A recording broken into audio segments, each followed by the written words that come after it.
Welcome to the Single Father Podcast. I am your host, Kendall Doniker. This podcast is dedicated for anyone out there who's dealing with mental health and fatherhood. You'll hear about my struggles, my defeats, my victories, my highs, my lows, my triumphs, my tribulations, and everything in between. I like to call this a collection of journal entries into my struggle and adapting to single fatherhood. Without further ado, let's take a look inside my journal, the Single Father Podcast.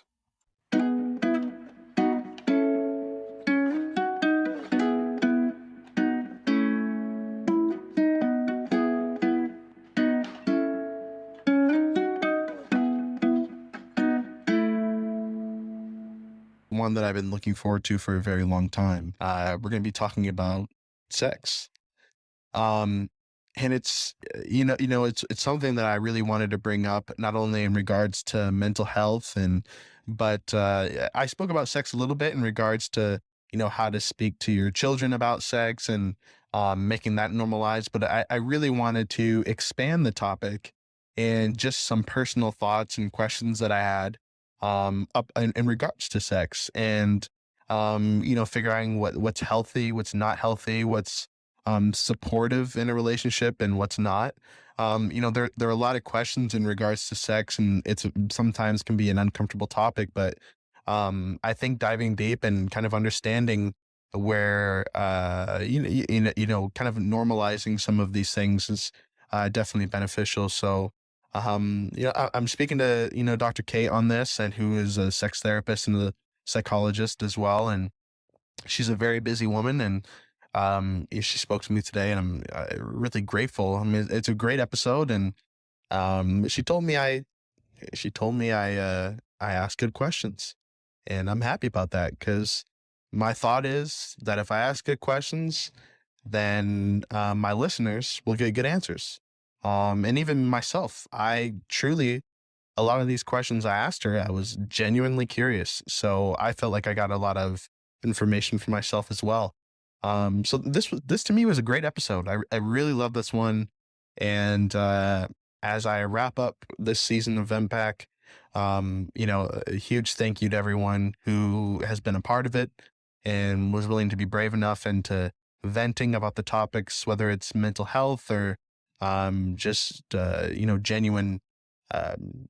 genuine conversations in regards to life, culture, sex, depression, anxiety, and spreading mental health awareness, which is definitely the goal of mine.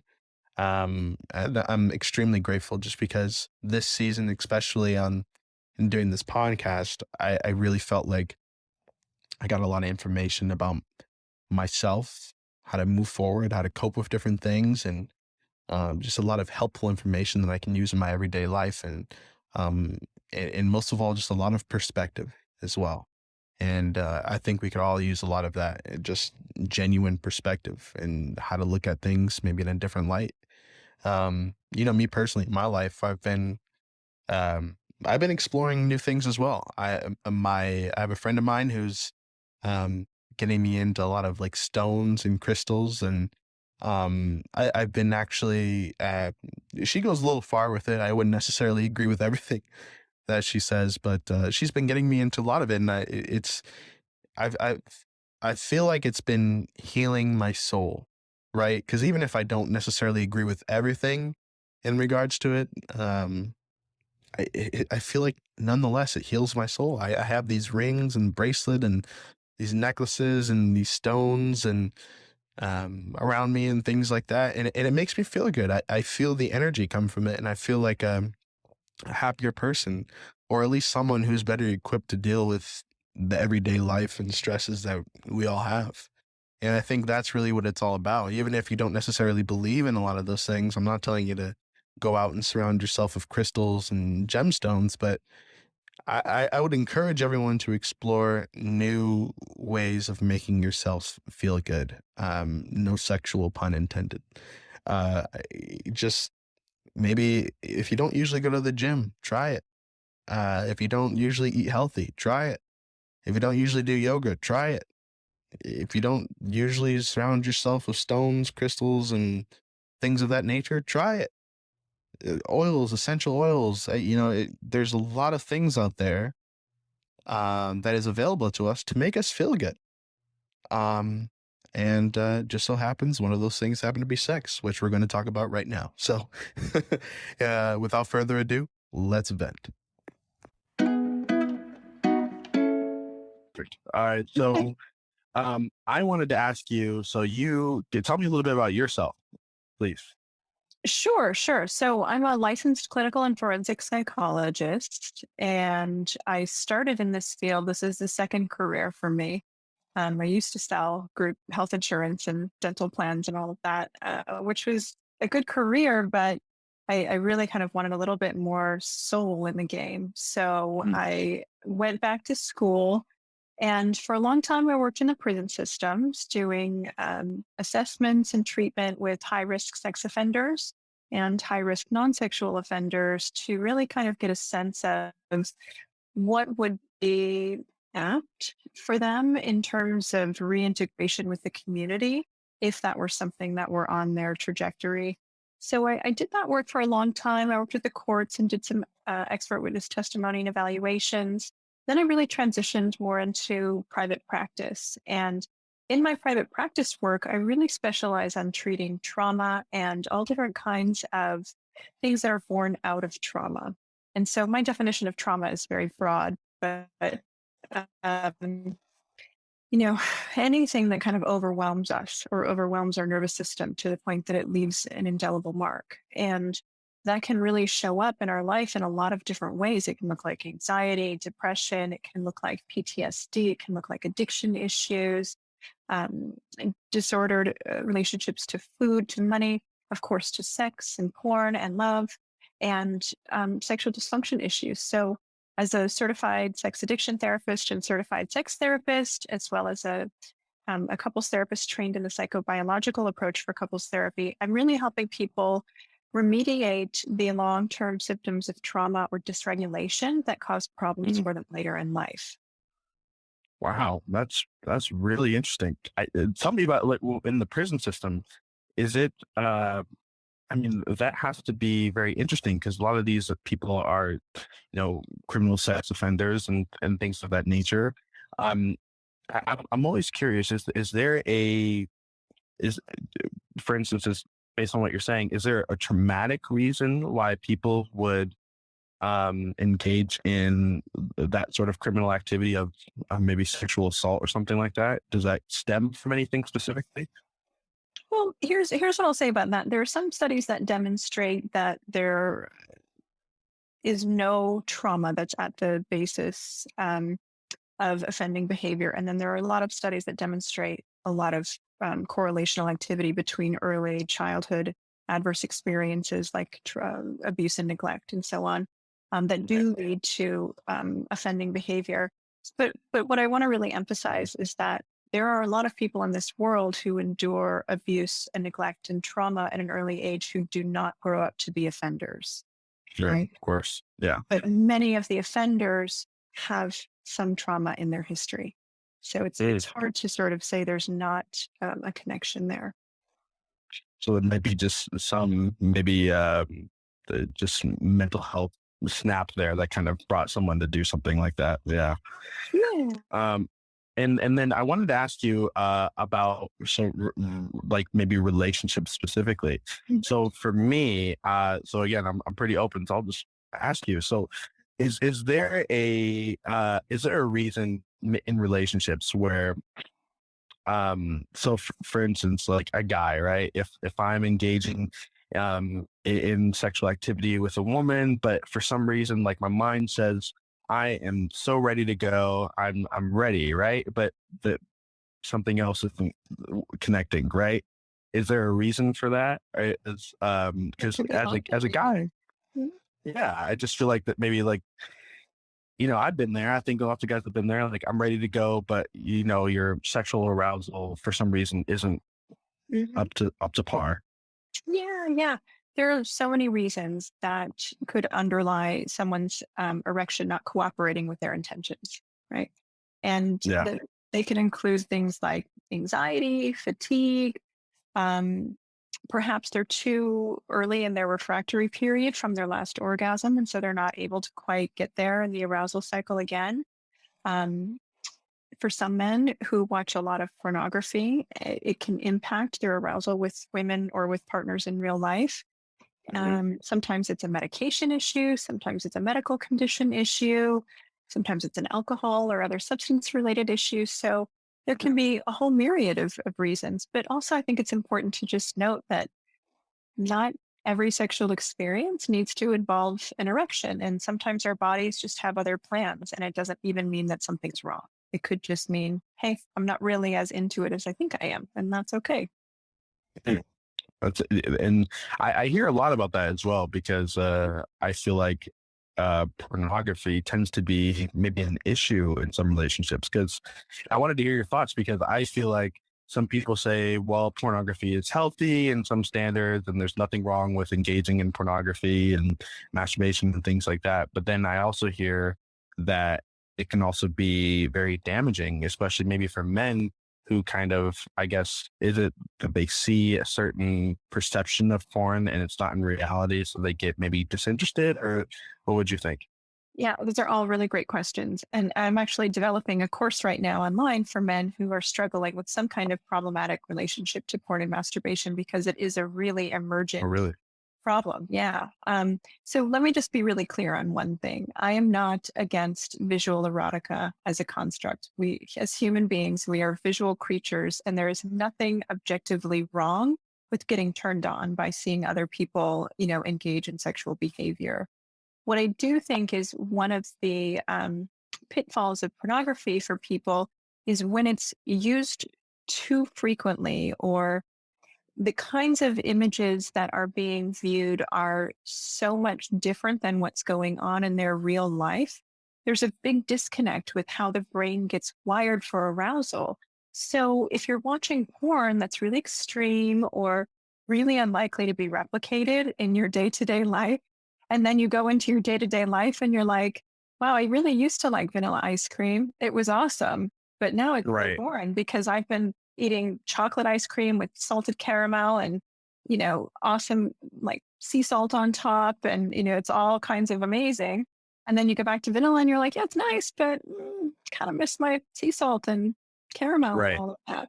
So the brain and the body just kind of get different messages about what's going on. And I think that the other variable that can really impact a lot of people if they are excessive with their porn consumption is that you lose the experience of having a two-person experience when you're in the same room with another human.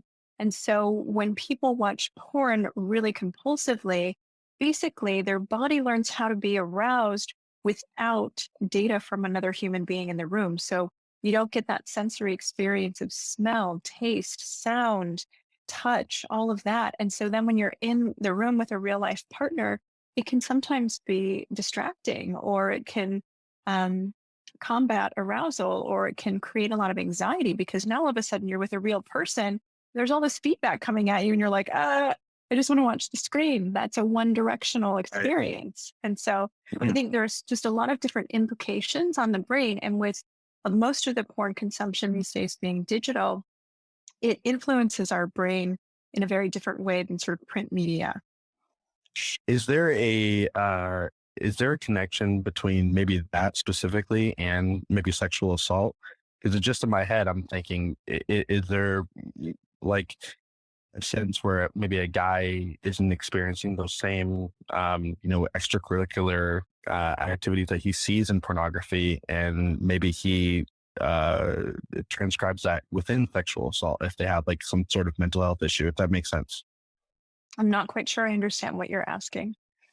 Like for instance, like if someone who is watching pornography and they see really like maybe like hardcore porn or something like that, and they're not really getting that in real life, would that be a reason why someone might engage in maybe something like sexual assault, if that It makes sense? abs- yeah, it could be. So again, there's nothing wrong with visual erotica, but when we look at mainstream pornography and the ways in which porn is consumed, there are a lot of really extreme and violent and aggressive scenes that when we think about it kind of as a concept and as a fantasy, there's nothing objectively wrong necessarily with that. That's kind of the Mhm. benefit of pornography. It allows you to explore different fantasies and different ideas.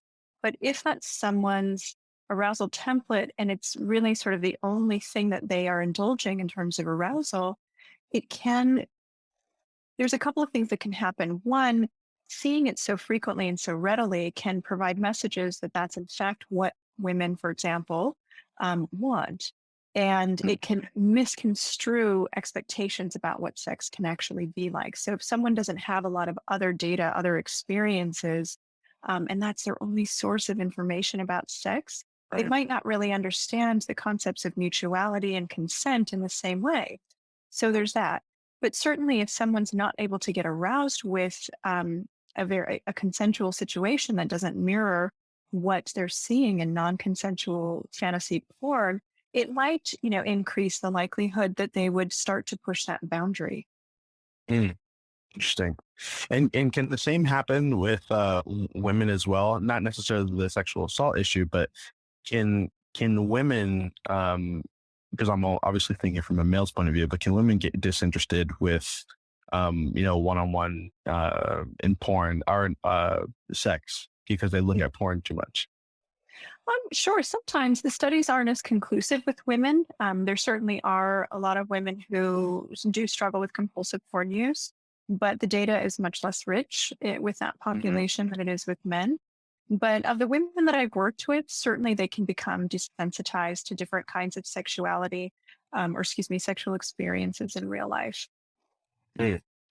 And in regards to that, would you say that specifically within a relationship, is masturbation a healthy form of like exploring your own sexuality? Like, would you say maybe too much masturbation is unhealthy for someone? I'm just curious on like what you think, because some people say, well, if you masturbate too much, then that's not healthy, and then I hear a contradictory statement. So I'm curious what you think.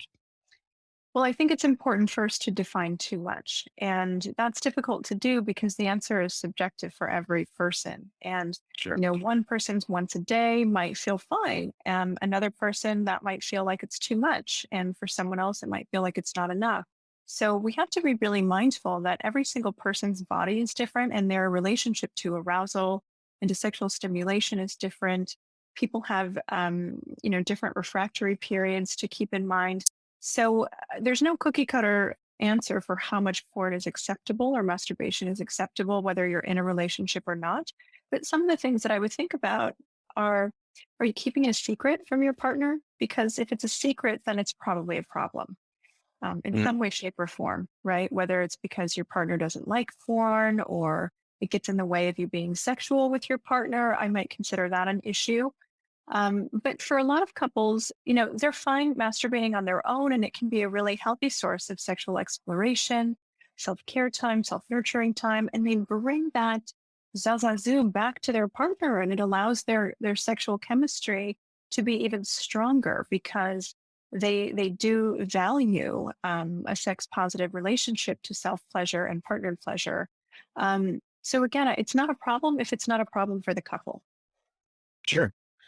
And what would you say about maybe there's people out there who are sex addicts, right? Mhm. And there's even groups for people who just have a problem with thinking about sex too much. What would you say?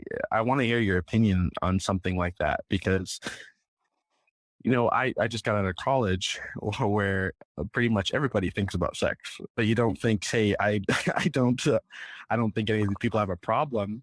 But I guess, when does it become a problem? And do you even think it's a problem at all? Yeah, it's such a great question. And there's no formal diagnosis for sex addiction in the United States glossary of mental health conditions, the DSM-5. But internationally, certainly there is recognition for compulsive sexual behaviors disorder, and that's sort of the overarching umbrella that we consider porn addiction, sex addiction to live under.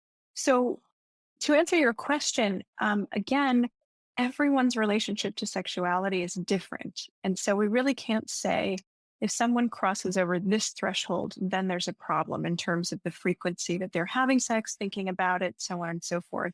But things to consider are, does the preoccupation with sex or the preparing to be sexual or the actual sexual behavior result in any issues in any other domain in your life? So, is it getting in the way of you being able to be productive at work? Is it causing you to contract sexually transmitted infections that you're not aware of? Is it causing other medical issues or injuries? Uh, is it impacting your primary relationship because it's resulting in extra relational sexual activity? Um, are you exposing your children to any pornography because you're careless and you're leaving it open on devices? There are lots of things like that to think about. I've worked with a lot of people whose sexual behavior escalates to the point that they are exhibiting in public or masturbating in their car. And those are arrestable offenses. So when people's sexual behavior starts to leave really a damaging wake for them in their lives, and they're not able to stop at that point, then I would say there might be an issue with compulsivity.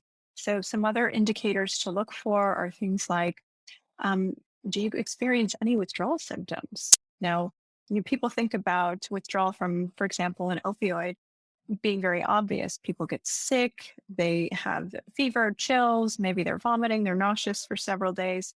We can have withdrawals from behavioral addictions as well, and they tend to be more emotional. So people Mhm. will experience a lot of mood lability or mood changes. They might be more irritable than they typically are. Um, and really sort of the obsessional preoccupation is strong. So I would say if those things exist or you experience tolerance, needing more and more of it, or more extreme examples of sexual activity, then yeah, you might want to reevaluate if there's some compulsivity at play.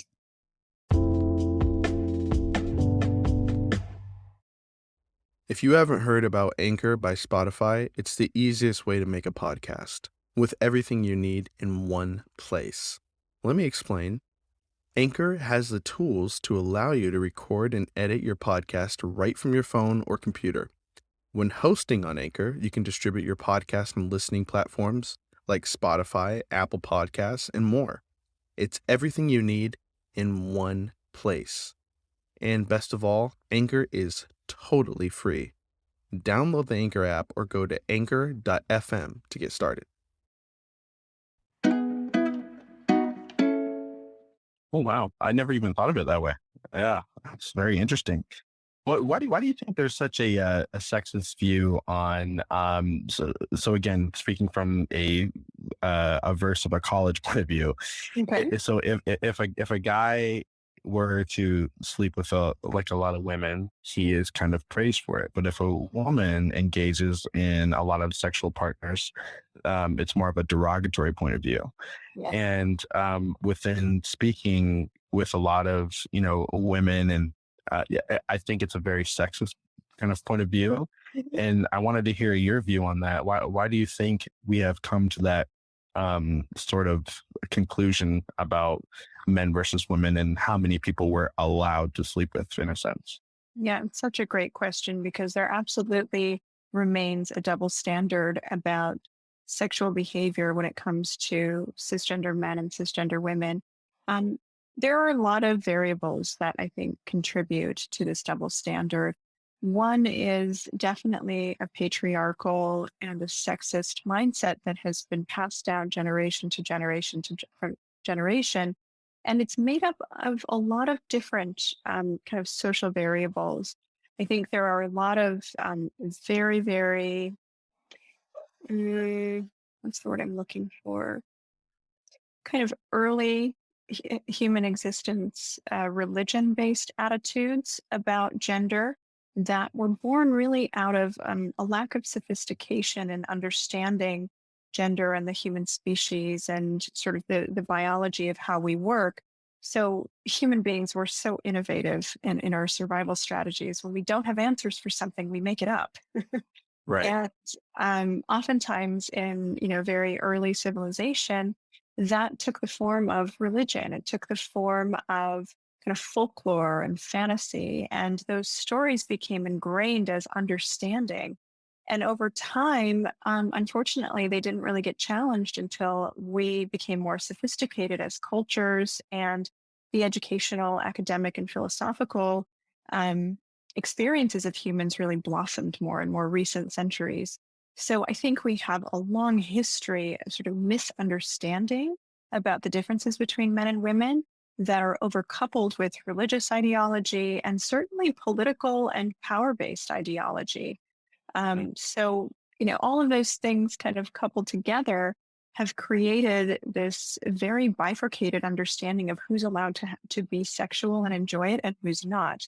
But luckily, as we are, kind of bumping up against the pressure cooker of that ideology, we have more factions of people who are celebrating sex positivity.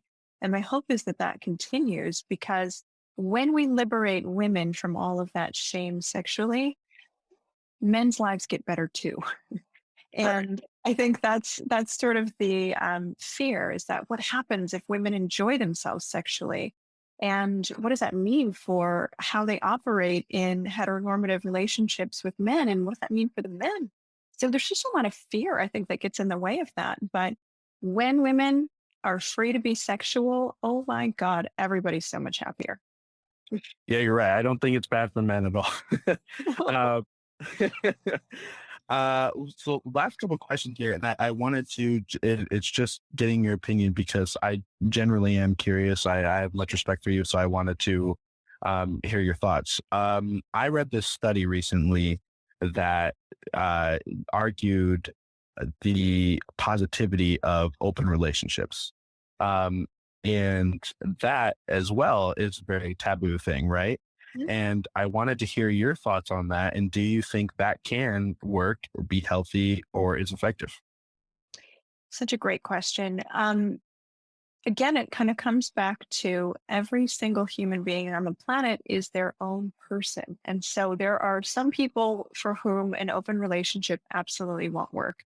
It kicks up fears of abandonment, it kicks up a lot of jealousy that is difficult for them to manage, or they don't know how to have effective conversations about boundaries and debriefing and or they might feel like they don't have volition. And so opening up a relationship feels really unsafe, or it simply just goes against their preferences and their values. So I would say for those people, open relationships are a disaster, right? But there are a lot of other people who really work hard to perfect the art of their evolving boundary system in whatever their primary relationship is.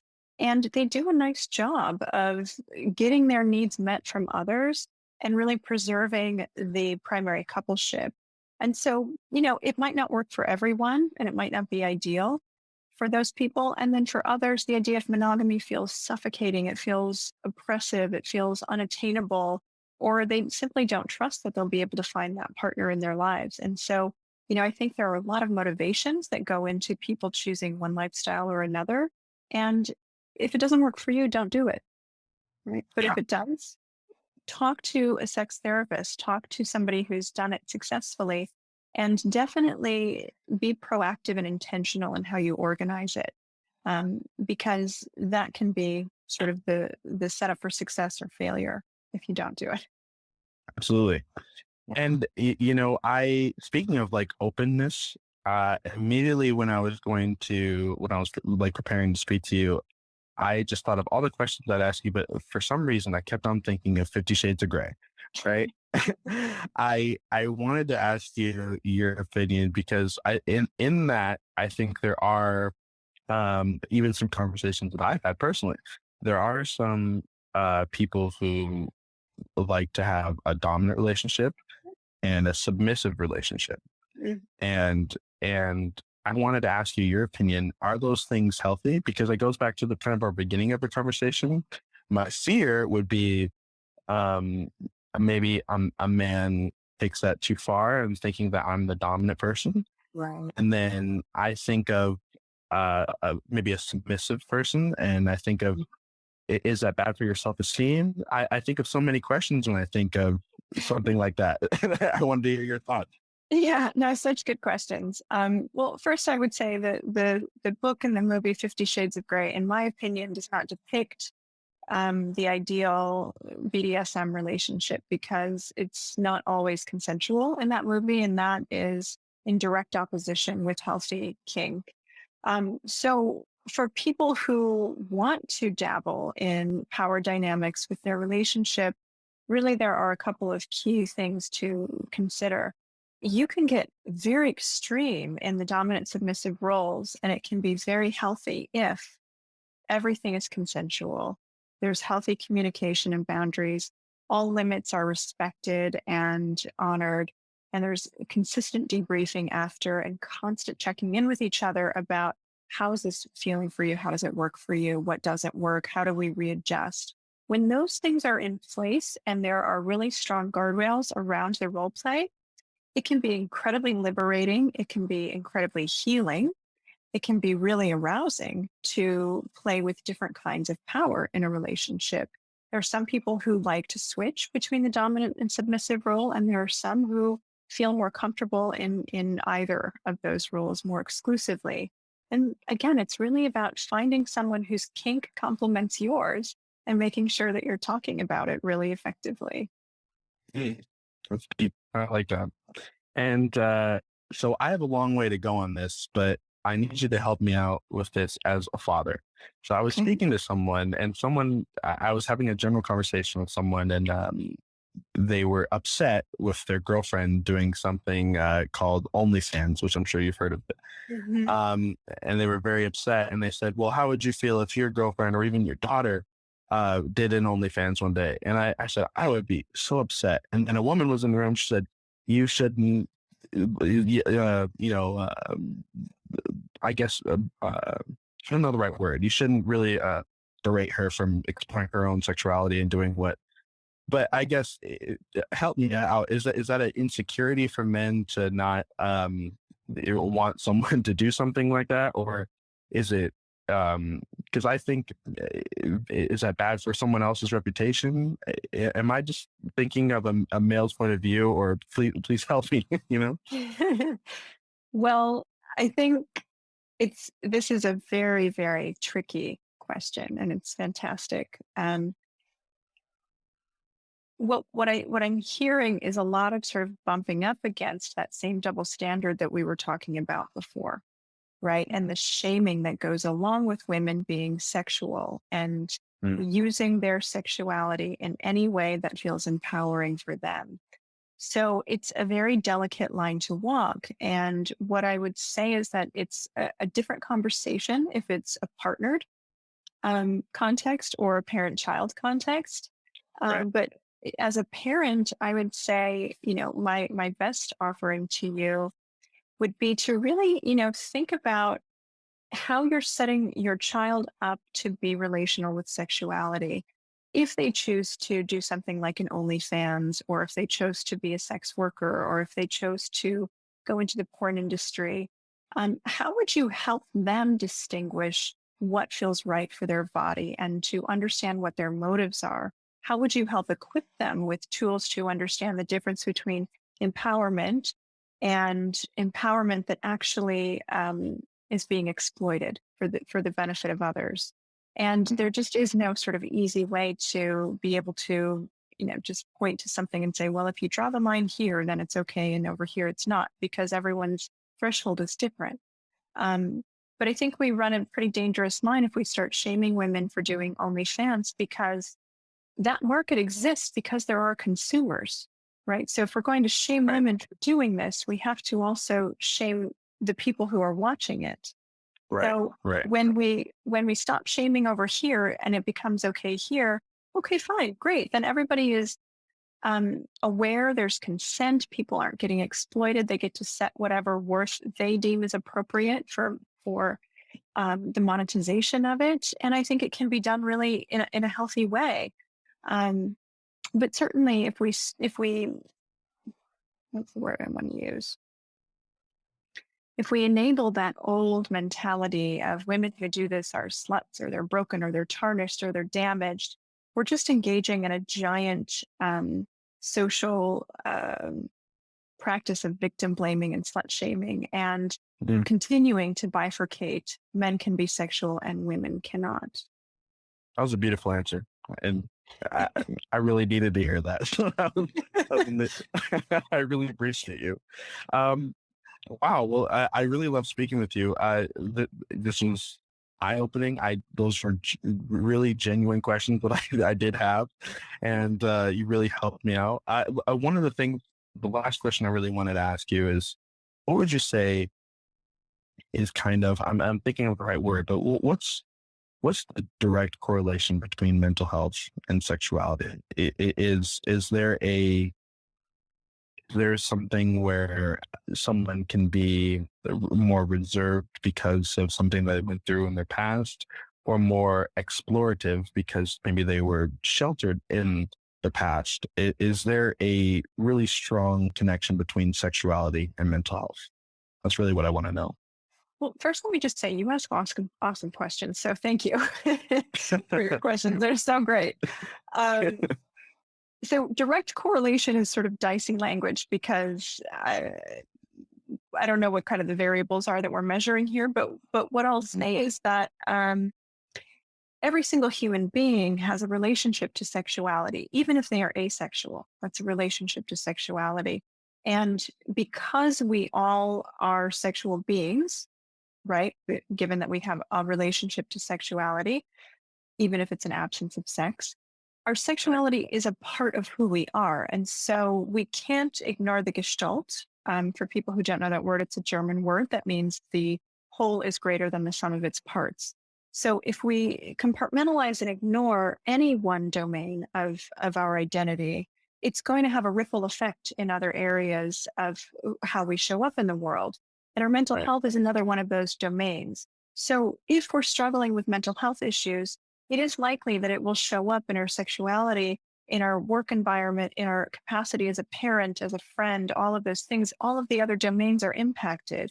And the same is true with our sexuality. If we feel a lot of shame there, or if we feel very oppressed in our sexuality, or if we feel very confident and liberated, that's likely going to permeate other domains of our existence as well, because it's all interconnected. Yeah, man, that's interesting. I really love that. Oh, Well, I, I really. Oh, I'm so sorry. I forgot to ask you. okay. This is kind of like I guess an awkward thing to end on, but I really wanted to. I'm so curious. What would you suggest to someone who is maybe very sexual here in a relationship, very sexual here and not very sexual here, or wants to explore new sexuality and their partner doesn't? For instance, I'll be very honest and open because I am. So I'll just say, for instance, this happens a lot, right? What if a male wants to try something with a woman, and I think we know what we're talking about, like There could be so many things. like what if a male wants to try anal with a woman and the woman is not into it, and you think, well, I really always wanted to try it, maybe I don't, or it could be any one of those things. As you said, I guess it could have been anything, right? But what if what do you do if your partner isn't really like, as explorative as you are? Yeah. I mean, that's a really challenging position to be in because let's just take a step back for a second and look at a relationship. A relationship is its own system, right? And within that system, it houses two individuals. So you have sort of three separate silos happening at the same time. You've got partner one, partner two, and then the relationship is silo number three. So there's going to be differences between the two silos, right? You guys just aren't Yeah. going to be 100% aligned, and thank God, or you get bored to tears. Right. So, the differences that come up can sometimes create a lot of vitality in the relationship, but sometimes your needs are competing. And so when people have mismatched arousal patterns or mismatched desire or mismatched libido, it becomes a relationship issue, right? It's not necessarily something's wrong with either of those individuals, but certainly it causes a conflict in the relationship. So I think ways to get around that, get around maybe isn't the right word, but work through that is to really think about what is the meaning that the behavior, for example, in this case, trying anal sex might have for each of the partners. So sometimes it's a question of I'm afraid it might hurt, or I'm afraid people will think of me poorly. I only know that to happen in porn. And so if I do that, does that mean that I'm going to be considered devalued? Because there are, a lot of fears around if I do certain kinds of sexual behaviors, does it mean I'm dirty, slutty, bad, awful, not, kind of wife material that a lot of women Right. struggle with? But I think a lot of it is about fear and not knowing how to properly prepare for behaviors like that. And so here's one area where porn can be really dangerous because they don't necessarily highlight all the appropriate ways to help people prepare to be sexual in ways that really minimize any discomfort and maximize pleasure. They just sort of focus on, you know, the heat of Right. the moment. So Right. a lot of people don't know how to really get their partners in a place of feeling comfortable. So if anal sex is the question that anybody's trying to introduce into a relationship, I suggest you go to bvibe.com. They have this amazing anal training kit that comes with different kinds of anal stimulators, and it comes with kind of a cleansing component and information. They have great information on their website that really normalizes anal sex. Now, that doesn't mean your partner may love it and choose to Right. do it, but certainly when I think you stop and say, what does it mean? What does it mean to each of us if we do or don't do this? How will I support my partner in the exploration or experimentation of this? Am I okay with stopping if they start and decide they don't want to? And, create some boundaries around it and really kind of hold empathy for the fact that sexuality carries a lot of weight and meaning for people in ways that most people just aren't even aware. Right. Mm. Wow, another beautiful answer. I really appreciate you. um, I, I've taken so much of your time today, and I do appreciate it. You are amazing, and as I said, I have so much respect for you, and I was so excited to speak with you today, and just get a lot of. You say my questions are good. It's because I didn't really look at anything to ask you. Those were just general questions that I've had, and so Mm. I really Well, they are appreciate you. great. Yeah, no, this was so fun. I appreciate you inviting me on the podcast, and hopefully we can do it again sometime. Absolutely. And where can people find you online? Yeah, probably the best place is modernintimacy.com. There's a ton of resources there. And for people looking to schedule a consultation, they can also do that there. And then on Instagram and TikTok, I'm at Dr. Kate Balistreri. I gotta find you on TikTok because I do love TikTok. It's actually bad because I swore I'd never download it, but during quarantine I've gotten bored and I'm addicted. Side note. Same. Right. It's a fun platform. Exactly. But I feel like I'm too old for those dances. But I do love watching them. I thank you so much. You are the best, and we will talk soon. Yeah. Sounds great. Take care, Kendall. You too. Have a great one. Bye bye. Well, that was a great episode, and I want to thank her so much for being so gracious with her time because she's a busy person. And, please share your support and love for her on Instagram. And if you have any more questions in regards to sex or need any more clarification on some things, please don't ask me, ask her. Uh, and reach out to her. I really felt like I learned a lot from her, which was amazing. And had just a whirlwind of amazing like thoughts and ideas and questions when speaking with her. And I feel like she really gave a lot of clarification to things that as a person, as a man, I really wanted to know. And she really helped me and gave me a lot of nice information, which I loved. I was really excited about this episode, and I was not disappointed. Guys, please follow me on Instagram, share your support, and obviously like, subscribe, share, leave a review to this podcast if you ended up liking it. And when you follow me on Instagram too, DM us or Instagram us or email us, excuse me.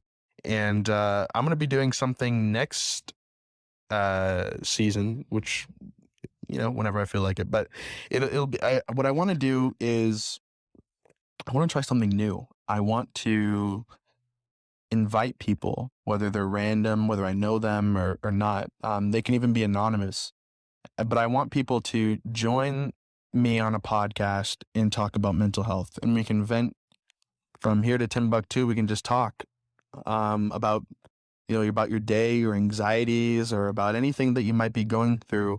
I want to um, talk to people, and again, it can be anonymously about mental health and spread mental health awareness. And I think it'd be cool to speak to people, and it could be private or not, and just talk about our day and just have a random conversation about mental health and how it could help people. So that's something that I'm looking into that will be kind of new and unique, and I'm going to look into it more. Um, but yeah, if you want to be a part of that process, let me know. I'll be really interested to speak to you. Thank you guys so much for listening. Please show your support.